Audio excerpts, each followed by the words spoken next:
Want to invest but not sure which app to use? Watch this before you decide. Today we're comparing Fidelity and Robinhood.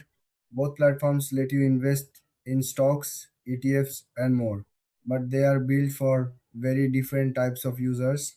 Let's start with Robinhood. Robinhood is simple and beginner friendly. It has a clean interface and makes investing feel easy. It's great if you're just starting out.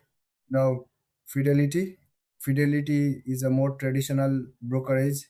It offers deeper tools, research, and long term investment options. It's better for serious investors.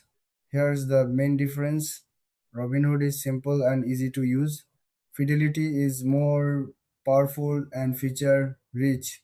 Looking at features, Robinhood offers commission free trading, a simple app, and basic analytics.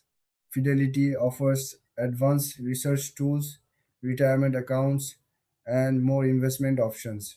In terms of experience, Robinhood feels modern and easy. Fidelity can feel more complex but gives more control. Now, pricing, both offer commission free trades. Fidelity has more long term investment benefits. Robinhood may have extra features through its premium plan. So, Robinhood is better for beginners and quick trading. Fidelity is better for long term investing and deeper tools. So, which one should you choose? Choose Robinhood if you want a simple and easy start. Choose Fidelity if you are serious about investing and want more control. Both are good, it depends on your goals. Thanks for watching. Don't forget to like and subscribe.